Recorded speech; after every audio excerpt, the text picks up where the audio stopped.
Bonjour, ici Harry ici oui pour clic.wandake.tv.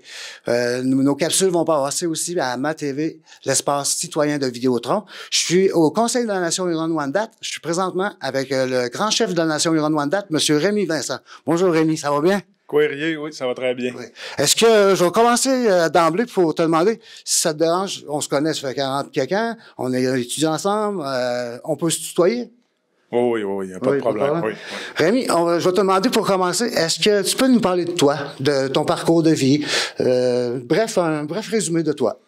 Oui, en fait, j'ai toujours résidé à Wendake. Mes parents se sont établis ici là, quand j'étais très, très, très jeune. Forestier de formation, d'études en foresterie. J'ai travaillé en foresterie pendant une quinzaine d'années. Aussi l'entrepreneurship privé, 2 entreprises privées à un moment donné. Suite à ça, bien évidemment, là, j'ai eu des enfants au travers de ce parcours-là. Et un peu d'automobile aussi là avant de me lancer en politique. Ma première incursion en politique était comme chef familial de la famille Vincent Romain-Paul en 2018 à 2020.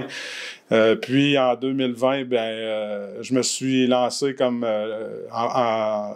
au poste de grand chef. Là, c'était pas un objectif de carrière, hein, c'était quelque chose que j'ai fait par conviction.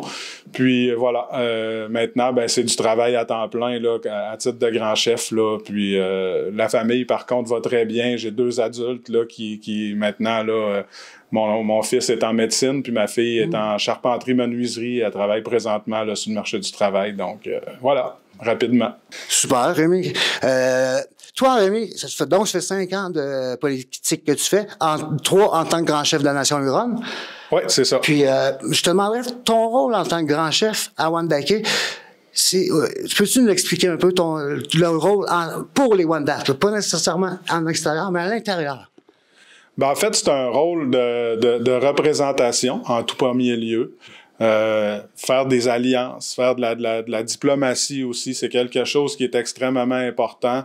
Faut penser toujours à la nation. Il n'y a pas de pensée personnelle, tu sais, c'est d'avoir la pensée de la nation, d'aller chercher les idées des autres, de s'entourer de gens forts, de aussi faire participer nos chefs. Je pense que c'est quelque chose qui est extrêmement important.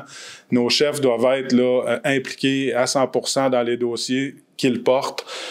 Puis aussi, prendre des décisions toujours ensemble. Ça, c'est extrêmement important. On peut avoir beaucoup de connaissances ou d'expérience, mais on ne peut pas toujours décider des choses tout seul puis penser d'avoir les bonnes orientations ou les bonnes idées. Donc, c'est quelque chose là qui me différencie beaucoup là, de l'ancien leadership. Là. C'est vraiment de travailler en équipe puis d'aller chercher le maximum pour la nation, toujours pour la nation Huron-Wendat. Ça, c'est vraiment là, la grande partie. Puis, il y a tout ce qu'il y a, les communications, la diplomatie avec les gens qui nous entourent, puis les Premières Nations qui nous entourent. Puis, de plus, tu nous l'avais très clairement dit dans ta campagne électorale que tu voulais vraiment utiliser l'expertise de tous les gens qui étaient à côté de toi pour l'avancement de notre communauté. Je vais y aller avec Rémi. Au cours de... Là, on est en 2023. Ça fait 3 ans que tu es grand chef. Peux-tu nous dire qu'est-ce que tu as accompli, puis qu'est-ce qui te resterait à accomplir? Qu'est-ce que tu aimerais accomplir jusqu'à la fin? Oui, en fait, là, ce qu'on avait dit qu'on ferait, puis on est quand même avancé. Il y a beaucoup de saine gestion. Je pense que ça, c'était quelque chose là qui était extrêmement important pour nous autres. On n'est pas dans des périodes qui sont, appelons-les, difficiles avec le financement et ces choses-là. On a un gouvernement fédéral qui est quand même assez collaborateurs. Donc, on a vraiment, là, dans les 3 dernières années, on a baissé la dette de la communauté de 30%. Je pense que c'est extrêmement significatif. La gestion financière de notre nation, elle est bonne, elle est solide, elle est bien reconnue. Ça va nous permettre aussi, dans la prochaine année, là, de s'inscrire dans la loi de l'administration financière. C'est un autre type de financement. On est vraiment avancé dans ça. Évidemment, il y a toute la révision là, de notre structure administrative. Je pense que c'était un des points majeurs qui, moi, m'a poussé à me présenter comme grand chef. parce qu'il n'y avait aucune structure.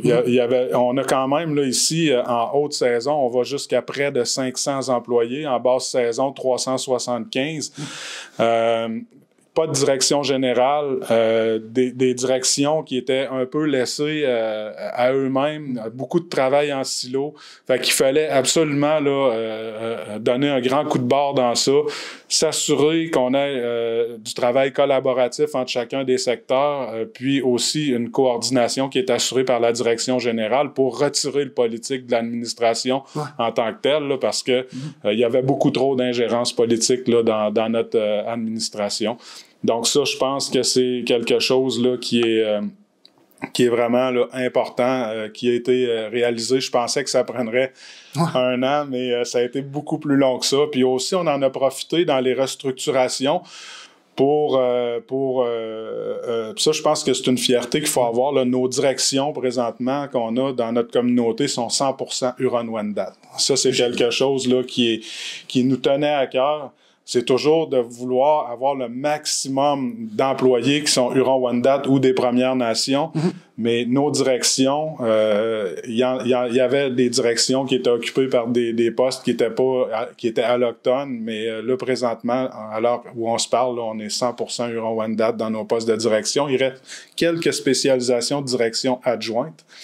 Qui sont occupés par des postes allochtones, mais on a rapatrié. Ça, on a rapatrié nos talents. On a des talents à la Nation Huron-Wendat, on a des gens formés, on a des gens qui sont compétents partout, puis il faut utiliser ces gens-là à profit pour la Nation Huron-Wendat. Il y a aussi les relations. On avait quand même dit là, qu'on travaillerait à rebâtir des ponts avec les autres Premières Nations et la Ville de Québec, les gouvernements. À notre arrivée, la Ville de Québec, c'était quand même une relation qui était assez froide, mais pas très poussée. Okay. Tu sais, c'était des services qu'on avait avec la Ville, mais pas plus que ça. Là, présentement, on est avec les gens qui nous entourent. On est à la Chambre de commerce, l'initiative de développement économique communautaire Québec international, la zone économique métropolitaine. On est impliqué dans plusieurs choses avec la Ville. On a même développé, là, vous avez tous entendu parler de défense nationale, ben la Ville de Québec est impliquée dans ça. Puis les Premières Nations, c'est la même chose. Il y a eu des enjeux majeurs avec la partie Innu. On a beaucoup de difficultés à avancer sur le dossier territorial. Par contre... Ça ne date pas d'hier. Non, ça c'est quand même, là, tu sais, c'est les conséquences d'une négociation que le gouvernement fédéral a mis en place, puis qu'on tient, là, entièrement responsable pour ces enjeux-là qui ont miné les relations entre la Nation Huron-Wendat puis les Innu, plus précisément de Mastoyache. Mais on travaille énormément présentement, puis on est en train de développer des projets de partenariat économique. Puis un qui va être annoncé probablement là, prochainement, ben il y a la Nation Huron-Wendat qui est partenaire dans ça. Il y a une ville, aux municipalités, il y a une MRC. Il y a la Nation Atikamekw et la communauté de Mastoyache. Donc, on a quand même, là, sur le niveau économique, on travaille, là, sur des relations qui sont quand même, là, qu'on est capable de se parler puis de développer. Et du même côté, on a un autre projet aussi de plus grande envergure qui, là, concerne plusieurs nations. Là, on parle des Mohawks, des Atikamekw, des Abénaquis, les Wolastoqua, la Nation Huron, les Mi'kmaq. Ça, c'est quelque chose qui est peut-être un petit peu plus à un petit peu plus moyen terme, mais on va en entendre parler là prochainement. Mais les relations entre les autres Premières Nations et la Nation Huron-Wendat se sont grandement améliorées. On était, cachons-nous le pas, là. Il y avait quand même une alliance des autres nations contre la Nation Huron-Wendat. On était complètement isolés sur une île. Puis là, c'est plus le cas. Je pense qu'on progresse là, énormément à ce niveau-là présentement. C'est sûr qu'il va toujours rester du travail à faire. C'était pas quelque chose que j'aurais aimé faire peut-être un peu plus rapidement dans le mandat, mais il y avait tellement des enjeux là, majeurs à l'administration à régler que ça a été peut-être un petit peu plus repoussé, mais c'est quelque chose, je pense, qui est extrêmement là, prometteur puis porteur pour la Nation Huron-Wendat de pouvoir faire des affaires avec les gens ou nos frères et sœurs des autres Premières Nations. Puis ensuite de ça, ben, je pourrais parler du CDFM, la culture, la langue. Oui. On investit énormément dans ça présentement. On progresse notre école aussi, notre éducation, qui est, je dirais presque en explosion, là, parce qu'on a eu quand même 35% dans les 2 dernières années d'inscriptions de plus dans notre école primaire. Les gens avaient comme un peu du recul ou un peu de crainte envers notre institution primaire. Ils ne voulaient pas tout le temps envoyer les enfants dans notre école. Là, on voit qu'avec les programmes qu'on a mis en place là, dans les dernières années, le programme sport-études de hockey, Laurent Duvernay-Tardy avec sa fondation qui est là, le programme Joël Junot, et on a investi aussi énormément dans nos infrastructures. On met beaucoup d'argent là, à l'école, 6 millions dans les 2 prochaines années, là, cette année, l'année prochaine. Fait que je pense que ça, c'est des choses là, pour culturellement puis traditionnellement parlant, extrêmement important pour notre nation là, à long terme. Ce que tu voudrais accomplir jusqu'à ta fin mandat, ça serait quoi ta principale priorité, je dirais? Ben, 2-3 choses. Ouais. On continue toujours de parler de territoire. Ouais. Ça demeure la priorité numéro 1 du Conseil. Il va falloir retravailler probablement un plan stratégique qu'on avait retravaillé à notre arrivée là, parce que c'était pas les mêmes orientations ou priorités. Il y en a qu'on a mis de côté, il y en a qu'on a priorisé. Ouais. Mais évidemment, bien...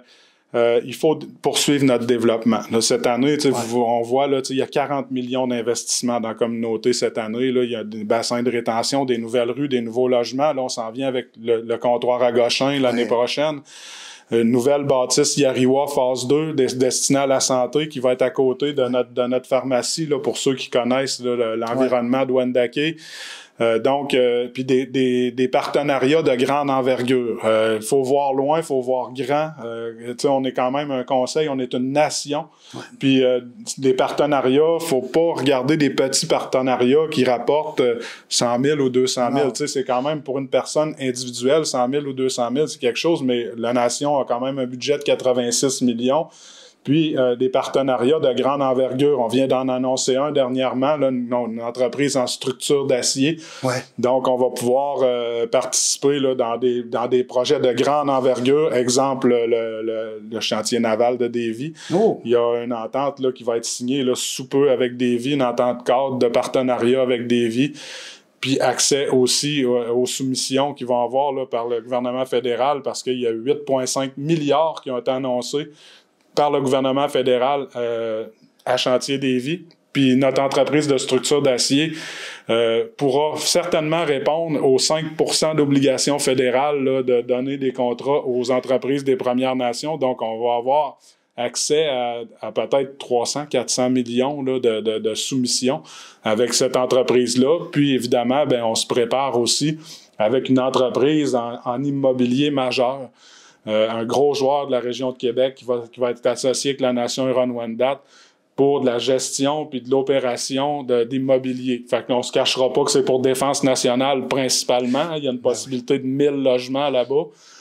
Mais aussi, il y a d'autres constructions puis d'autres opérations qui pourraient être faites là, en partenariat avec cette entreprise-là. Donc, des projets de grande envergure. Puis, on parle pas du énergétique avec Hydro-Québec. Là, on a énormément de possibilités qu'on développe présentement avec eux. Mais ça, on en a déjà un projet qui est déjà en place. Ce projet-là va probablement servir là, à beaucoup alimenter les projets à venir en hydro ou en éolien parce qu'il est quand même rendu à pas la moitié de sa durée de vie, mais pas loin. Fait qu'il rapporte quand même là, des montants intéressants annuellement qu'on va pouvoir se servir comme levier pour mettre les mises de fonds sur les nouveaux projets. Super. Donc, ça, c'est de la grande envergure. Là. On parle des millions de dollars par année là, de retombées. Puis tout ça, c'est toujours dans une vision à long terme de pouvoir se soustraire éventuellement à la loi sur les Indiens. Ben, en fait, je pense je peux revenir peut-être sur la prochaine année. On a aussi là, la révision de notre politique de l'habitation qui va être grandement changée. Donc, on va aussi essayer le plus possible de donner accès à nos jeunes familles à des maisons. Je sais pas, Érié, on se rappelle, là, quand on était jeunes, là, nos parents, quand ils sont arrivés ici à Wendake, si t'étais pas marié ou t'avais pas d'enfant, t'en avais pas de terrain. Tout à fait. C'est ça. Fait que je pense que il faut revenir à quelque chose qui ressemble à ça, les maisons unifamiliales doivent être réservées ou priorisées pour les jeunes familles ou les gens qui ont des enfants. Mais il faut par contre mettre à la disposition de nos membres d'autres types d'habitations. Maisons arrangées, condos. Ouais. Les condos, il y a plusieurs gens dans notre communauté qui possèdent des maisons qui sont rendues comme l'âge de nos parents, 70 ans, 75 ans. Eux autres pourraient dire, bon, ben, je vais prendre un condo, puis ma maison, je vais la vendre à une jeune famille pour prendre la place. Puis, évidemment, ben, il y a Sainte-Foy qu'on va développer.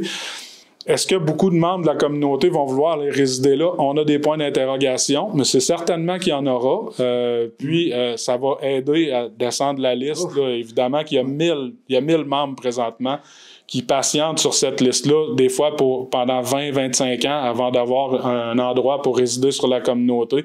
Je pense que ça, il faut vraiment s'attaquer à ça. Ouais. Puis, il faut vraiment voir à long terme, puis les pertes culturelles puis traditionnelles qu'on a de ne pas avoir nos jeunes familles dans notre communauté. C'est énorme. Puis tu sais, c'est un enjeu majeur.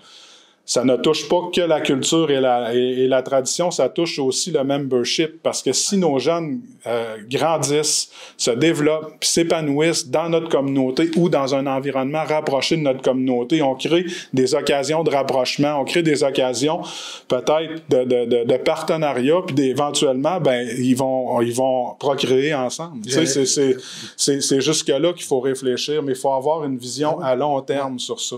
Faut quand même, faut bien mettre une base solide, mais s'assurer que le maximum de gens, des jeunes familles de notre communauté qui veulent revenir ici, faut leur permettre ça. Puis c'est pour ça là, qu'on travaille énormément là-dessus.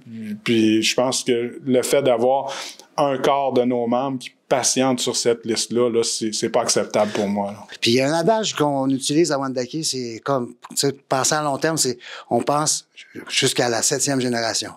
Toujours.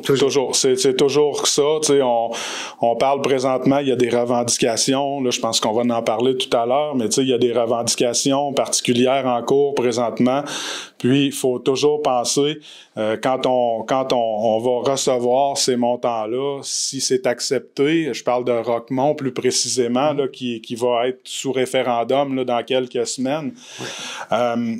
Tu sais, c'est pas de l'argent pour immédiatement, puis dire, bon, on va se faire un gâteau, là. Tu sais, il y a des gens, malheureusement, dans notre communauté qui manquent de vision, qui n'ont pas cette vision à long terme-là, puis ne comprennent pas, ou manquent d'informations, qui n'osent pas ou qui ne se responsabilisent pas en venant pas s'informer sur depuis quand ça dure cette chose-là, qu'est-ce qui a été fait, là, je parlais avec Érié tantôt, mais ça fait 35 ans que la nation travaille sur ce dossier-là de Roquemont.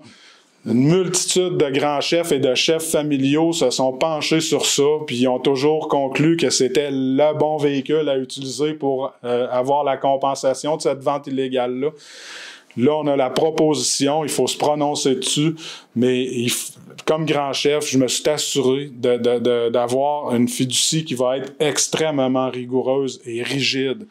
À mon image, là, tu sais, j'aime ça, la transparence, la rigidité, puis tu sais, que ce soit pour les familles à venir, les générations, les 7 générations à venir, mais pas les 2 ou la génération qui est là présentement, les 7 prochaines et peut-être plus. Ça parce que des leviers de grande importance sur notre territoire qui est reconnu par traité, mais pas dessiné sur une carte, puis pas clairement, tu sais, on y travaille là de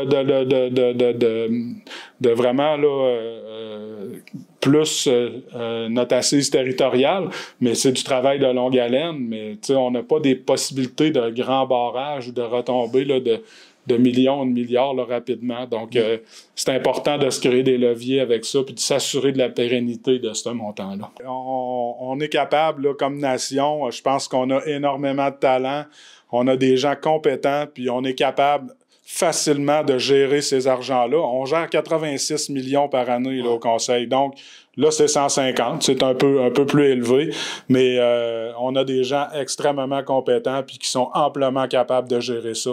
Puis moi, j'ai aucune crainte là, dans la fiducie qu'on a mis là. Un peu plus élevé, mais aussi avec beaucoup plus de développement. Là. Avec Céleri, ça va être des gros développements. Ben, on a à notre disposition, là, il y a un montant de 148 900 000, ouais. Mais il y a aussi 38,8 km² de terrain qui peuvent être transférés en terre de réserve en tout temps. Donc, c'est pas obligé que ce soit dans 5 ans, dans 10 ans. Peu importe l'endroit aussi, ça n'a pas besoin d'être contigu à la communauté. Donc, extrêmement intéressant. Il nous en reste encore une petite partie, là, un 4,2, 4,5 km² de 40 arpents.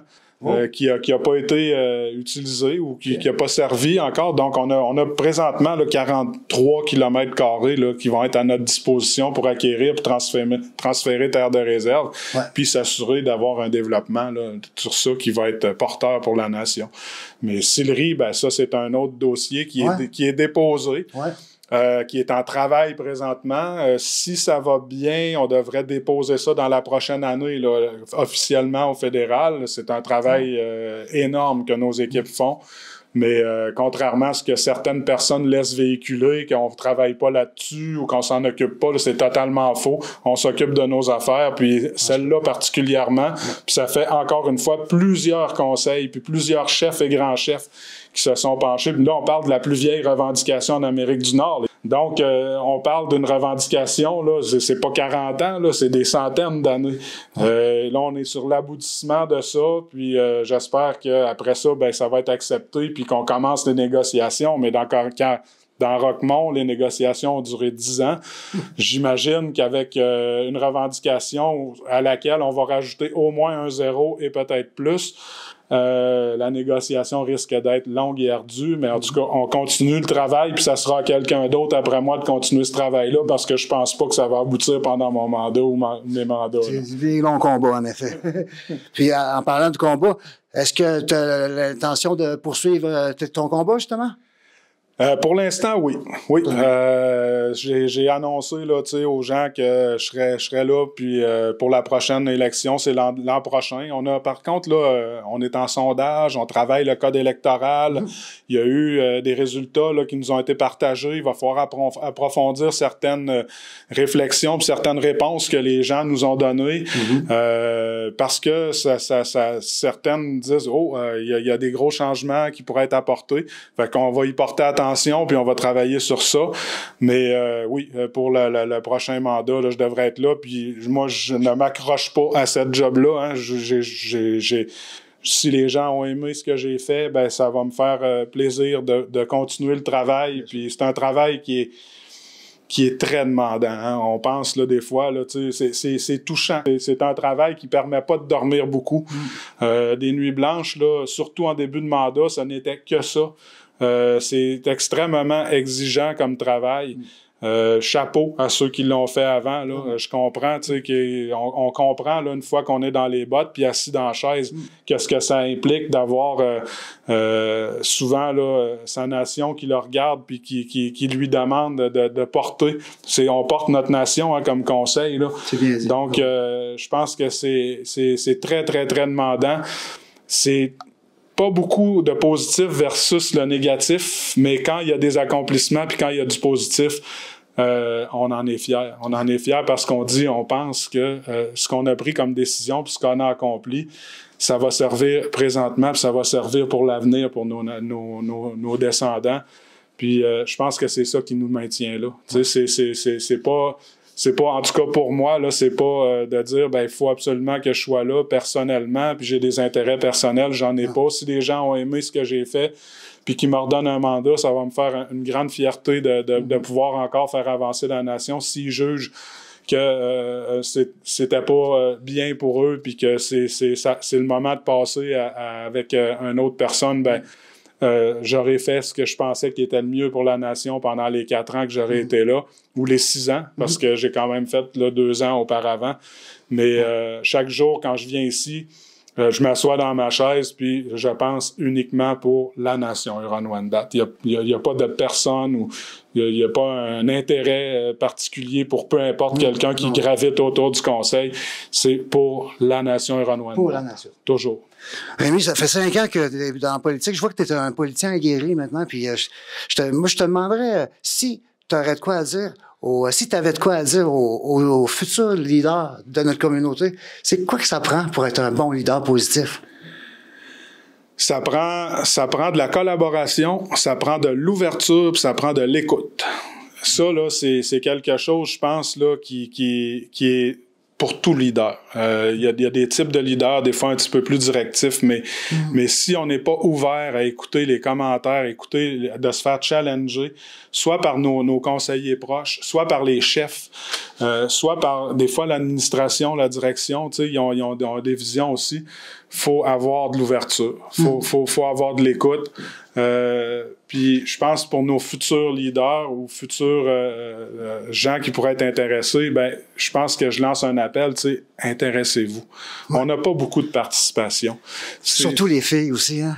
Oui, oui. Ben là, on en a beaucoup. Là, tu sais, dans l'administration, je pense qu'on est à parité dans nos directions, mais au conseil, il n'y en a pas. Dans la politique, il n'y en a pas. Il n'y en a pas. Il y avait Lynn Gros-Louis qui était là, qui est plus là, mais il n'y en a pas. Je ne sais pas pourquoi. Ça serait le fun. Oui, absolument. Puis c'est un manque.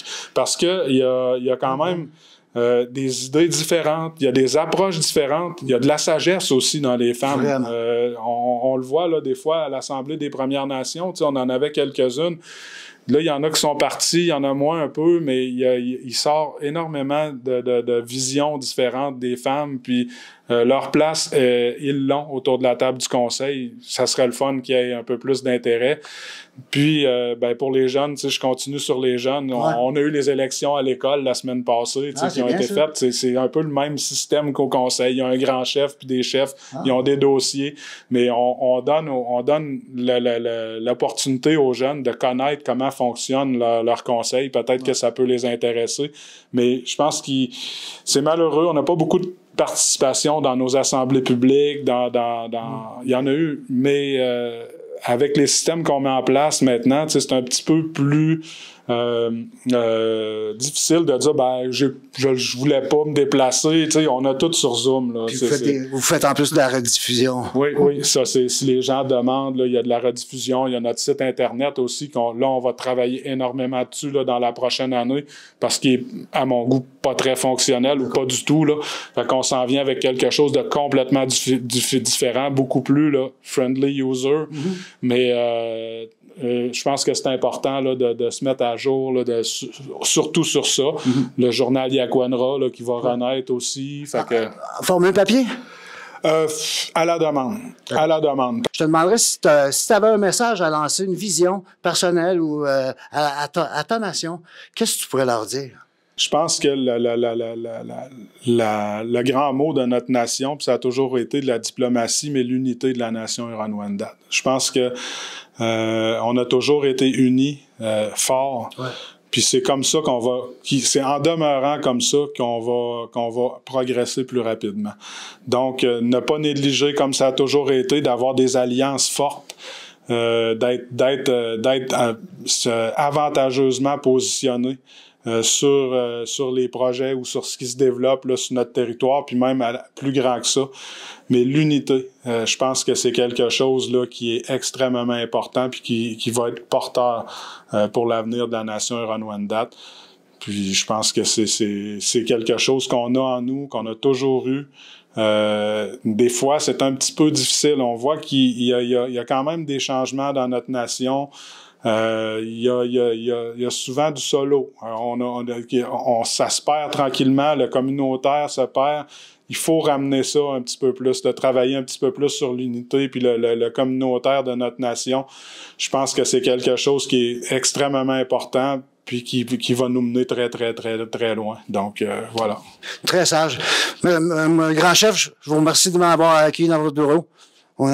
Tiens, ouais.